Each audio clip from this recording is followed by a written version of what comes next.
Hola a todos, bienvenidos a este nuevo formato de entrevistas de la revista Rocking Talent. Yo soy Paola Albornoz, la directora editorial. Hoy damos inicio con Andrés Hatum, quien es PhD, profesor de la Escuela de Negocios de una de las universidades más reconocidas acá en Argentina, la Universidad Torcuato Di Tella.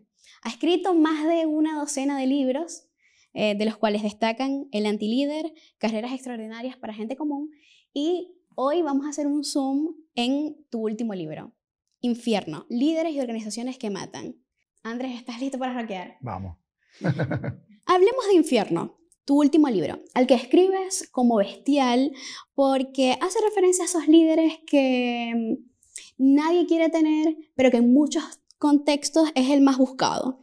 Líderes psicópatas, autoritarios, hablas de incompetentes, hipercompetitivos. ¿Cómo fue tu proceso para analizar estos perfiles? Bueno, vos sabés que para poder escribir algún libro, tengo 15 libros más o menos escritos, empiezo con una especie de... empiezo a caminar, necesito viajar. Ahora que estoy encerrado con la pandemia, estoy desesperado, pero tratando de como que las ideas vayan decantando, ¿no?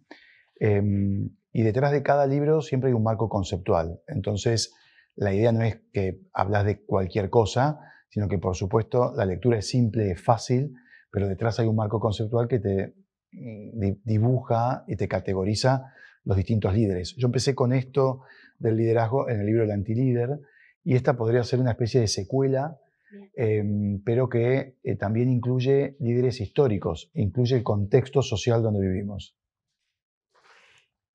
¿Por qué se hace tan necesario exponer estos liderazgos en la actualidad? Porque son una basura, y porque te hacen la vida imposible y te termina matando. El libro no es muy sutil en el título, ¿viste? Dice, Infierno, líderes y organizaciones que matan. De hecho, uno de mis editores me dijo, pero la palabra matar, no sé.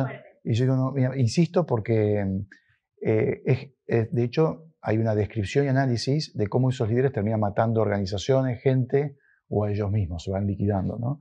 Y es importante exponerlos porque la basura organizacional necesita una buena descripción, un buen análisis, que la gente entienda con quién está trabajando o quién está liderándolo para poder evitar morir en el intento también, ¿no? Son muy dañinos. Entonces, me parece que es un lindo laburo, ¿eh? Tiene mucha escatología el libro, pero es necesario porque cuando vos te referís a un líder que te hace la vida imposible, no decís, es un mal líder, no, decís, pero qué líder de mierda, qué espantoso, ¿no? Y bueno, y es así que es la vida. Y el libro es la vida misma. Ahora, hay una frase popular de la gente no renuncia a malos trabajos, sino a malos jefes. Sí. Y justamente este libro viene a mostrar características como una cara oscura de lo que nosotros asociamos con liderazgo. ¿Hacia dónde va el liderazgo? Bueno, a ver, la pandemia también generó como un cambio bastante grande en este sentido, porque, a ver, es cierto, si vos agarrás cualquier tipo de encuesta y le preguntás a la gente qué te atrae de un trabajo y por qué te vas de un trabajo, no es el dinero el por qué te vas, sino es el jefe que te hizo la vida imposible, llegaste a tu techo, o es alguien que es insufrible, ¿sí? Y capaz que te vas bien porque sos una persona respetuosa, o capaz que le pones una bomba y te quieres ir y decirle de todo.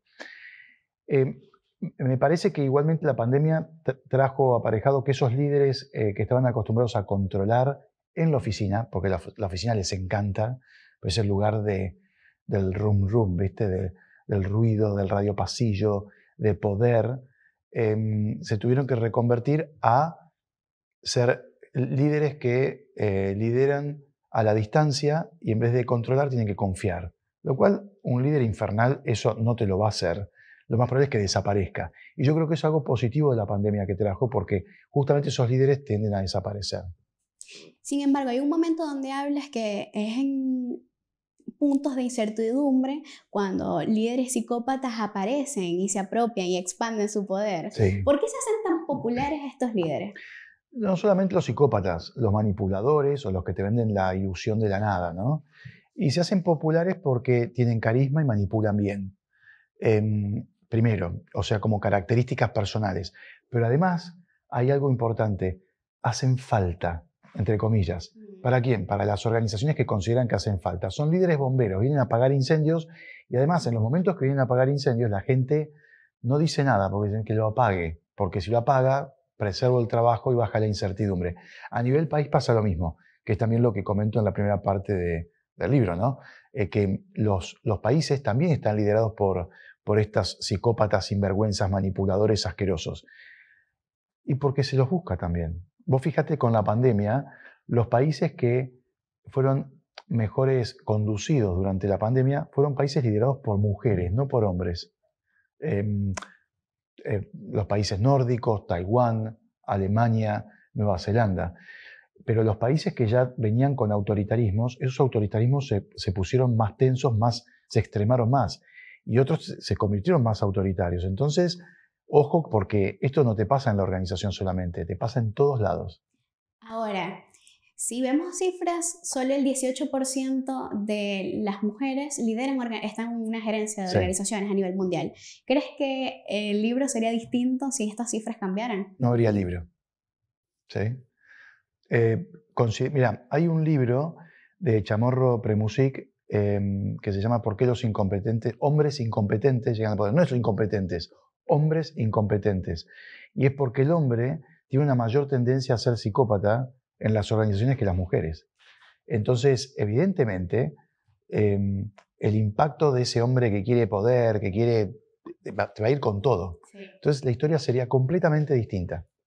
Hay un perfil que me llamó mucho la atención que los describes como líderes que se disfrazan de corderos, sí, carismáticos, pero que detrás de ese disfraz está todo un antilíder. Sí, sí. ¿Cómo los podemos, o sea, qué características podemos ver para identificarlos? Bueno, es muy difícil darse cuenta, porque tienen la capacidad de manipular.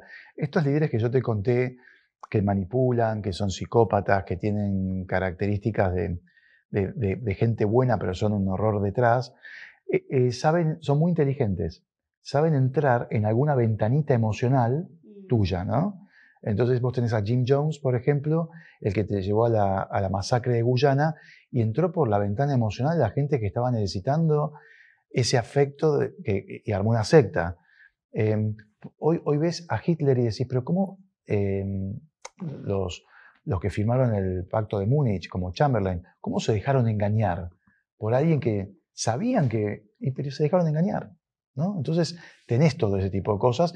Lo que uno tiene que darse cuenta es dónde está el proceso de manipulación, qué pasa detrás, cómo obra detrás, qué tipo de generosidad tiene, si apunta más al bien de todos o al bien propio. Ahí te vas empezando a dar cuenta de qué tipo de líder tenés adelante. Ahora, ¿cuáles serán los liderazgos que desaparecerán en este mundo post-pandemia?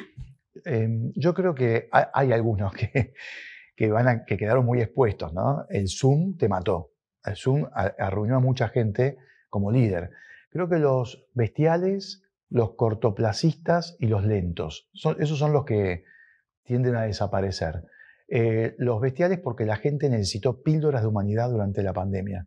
¿Viste? Es como que dijeron, todos necesitamos, porque todos estuvimos en el mismo nivel. Un mimo, un abrazo, un momento de comprensión. Esos son los bestiales. Los cortoplacistas, en particular la sociedad argentina, es muy cortoplacista porque el país es qué pasa hoy, qué pasa mañana. Sí.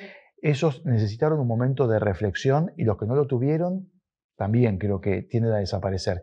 Y los lentos, los que no vieron venir la ola espantosa que venía con la pandemia y fueron arrasados por la ola. Sobre todo porque algo que, para continuar tu comentario de la pandemia, es que no solo vino a exponer situaciones, sino mucha gente se reevaluó sus propósitos y si realmente estos se alineaban con las organizaciones. Entonces, claro, hablábamos de estos líderes donde detrás de un ponte la camiseta, dar la milla extra, esto por un lado, por el otro, esta línea vida personal, laboral que se difuminó, no existe. Entonces como que mucha gente se puso en ese lugar de, ok, comenzar de cero, como ese reset. Vos dijiste algo importante que es la escala de valores, ¿no? Sí. Pensá que antes de la pandemia los jefes te decían, en casa no es trabajo, el que está en casa se rasca, ¿sí? Y ahora esos mismos jefes tuvieron que ir a trabajar a casa. y cualquier encuesta te dice que el 80% de las personas quieren trabajar en una mezcla híbrida entre casa y oficina. Ya eso te cambia completamente tu forma de trabajar, de sostener tu casa, de querer hacer otras cosas que la pandemia te enseñó, que está bien, lo tuviste que hacer encerrado y no fue muy saludable, pero que vamos a ir logrando ese equilibrio. Es bueno, es decir, lo que pasó, la pandemia no, pero ciertas consecuencias de la pandemia nos adelantaron 7, 10 años en tendencias que se venían en el mercado. Ahora, con las palabras tendencias, te encargas de escribir sobre prácticas, estrategias de líderes y en organizaciones. ¿Qué prácticas has visto o que se vienen de tendencia que impulsen estos liderazgos positivos? A ver, yo lo que te puedo decir es lo que pude observar en los líderes durante la pandemia, que me parece que es importante tener en cuenta para que por lo menos sobrevivir como líder, ¿sí? Porque eso me parece que ya con eso es importante. Hay algunas competencias como que se asentaron a nivel profesionales en general. Ahora vamos al líder en particular, pero es capacidad de adaptación, agilidad, que es la capacidad de adaptarse rápidamente en entornos inciertos, la creatividad, la posibilidad de aprender, desaprender y volver a aprender, y la gestión de la incertidumbre, de la complejidad y el miedo de la gente, porque hubo miedo, la gente tuvo miedo, y los líderes no están acostumbrados a manejar eso. De hecho, muchos líderes te decían, yo con lo personal no me meto, y ahora te tuviste que meter en lo personal de la gente. Totalmente. Y a nivel líder, lo que tuvieron que aprender básicamente es a escuchar, a comunicar transparentemente, sin mentir, porque cuando la gente en momentos de incertidumbre, el líder no comunica de forma transparente, no te creen. Y cuando vos perdés credibilidad en incertidumbre, desapareces como líder. Y lo importante de la empatía en estos casos.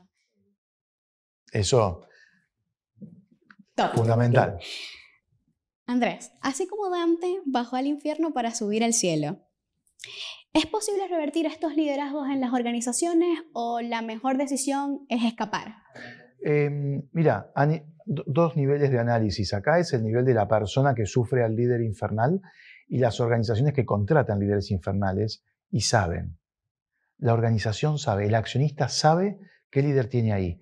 Y si dejó que un líder infernal sea líder, si dejó que una bestia domine la organización, es por algo, es porque quiere resultados, ¿sí? Ahora, esos resultados de corto plazo te hunden en el largo plazo. Entonces, eso es lo que una organización tiene que entender, que a veces el líder bombero, pero que termina siendo infernal, es para un momento de la organización, pero ojo, porque esto es como una terapia intensiva, en algún momento tenés que salir, ¿sí?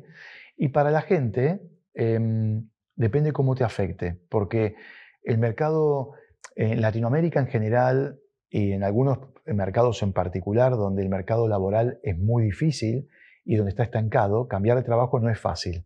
Entonces yo te puedo decir, mira, si tenés un líder psicópata, andate, claro. Vivís en un país donde el mercado laboral está estancado hace 10 años. ¿Cómo haces?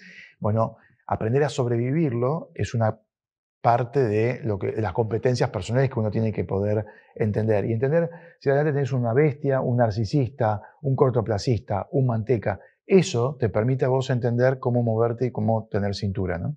Ahora, mencionabas que las organizaciones están conscientes de los liderazgos que tienen. ¿Crees que un liderazgo infernal hace una cultura infernal en las organizaciones? Totalmente. Sí. El impacto pero, a ver, una organización, ¿por qué las empresas miran el corto plazo y no el largo plazo en ciertos contextos? Porque están liderados a nivel gobierno por gente que es cortoplacista. Por eso el libro tiene esta idea de contexto también social, ¿no? En la medida de que vos tenés un contexto social que mira a largo plazo, que planifica, tus organizaciones también van a poder hacer lo mismo. Y probablemente los líderes infernales tengan menos vida, ¿no? Sí. Bueno, eres referente para nuevas generaciones de líderes. Desde las aulas, hace poco hablábamos de estas tendencias para los trabajos del futuro y me llama mucho la atención de cuál fue ese salto de exponencialidad en tu carrera y si lo puedes llevar a un momento o una decisión específica. A ver, yo nunca me analicé de esa forma, ¿no? Siempre me preguntan más que nada, como hiciste vos hasta ahora, qué pasa con los líderes, es lo que yo estudio. Yo creo que en realidad hago lo que me encanta y me apasiona, y tengo esa vocación docente, ¿no? Entiendo que la vocación directiva, uno no nace a los 5 años, no tenés, yo quiero ser CEO de una compañía, no decís eso, decís policía, bombero, peluquero, docente, maestro, no sé, veterinario, médico, pero no decís voy a ser CEO. Entonces, creo que eso es un tema que vas como desarrollando. En mi caso, tuve la suerte de que mi vocación docente, que es de muy temprana edad, la pude desarrollar. Sí me acuerdo algo cuando era chico, ¿sabes? Un día yo estaba en 5º grado. La maestra de 1er grado faltó. Y me metí en el aula a darle clase a los chicos de primero. Vino la directora y me echó patada, por supuesto. Claro. Y yo dije, yo quiero ser maestro. Bueno, por supuesto que en el país donde vivimos, en Argentina, ser maestro, no sé, es un poco difícil a veces proyectarte, y entonces le di una vuelta para decir, voy a ser profesor. Y voy a ser profesor de posgrado. Y amo lo que hago. Qué hermoso. Para cerrar, ¿cuáles son tus consejos para escapar o quedarnos lejos del infierno de las organizaciones? La vida organizacional puede ser maravillosa, ¿sí? Ahí es donde encontramos el desarrollo personal, el desarrollo profesional, encontramos nuestros mentores. Yo siempre le digo a mis alumnos que quieren emprender muy tempranamente, digo, perfecto, pueden hacerlo, sepan que tienen que tener el espíritu y ideas más o menos coherentes, ¿no? Pero la organización les va a enseñar de todo. Hay organizaciones que son escuelas, que son maravillosas, que te dan herramientas, te dan todo. Entonces, no hay que escaparle a la organización. Y a los líderes infernales, en el fondo, son un espanto, son un asco, son basura, y me encanta escracharlos, pero si te toca uno, decís, bueno, ¿qué puedo aprender de esta basura? ¿No? El jefechotismo que existe en muchos lados. Y la idea es poder aprender de esa gente y no terminar copiando y siendo un clon de esos personajes, ¿no? Entonces yo te diría, tómatelo con decir, bueno, voy a aprender, voy a estar un tiempo, pero también tener un jefe malo o un infierno delante tuyo te da la posibilidad de mirar la organización con una lateralidad increíble, porque decís, che, tengo que escaparme, y ¿cómo me muevo internamente? ¿Cómo hago para tener mi network hacia arriba? Porque mi jefe me tapa. También te da como cintura política. Hay que tratar de aprovechar esas situaciones también. Bueno, gracias Andrés por sumarte a rockear con esta entrevista. Gracias.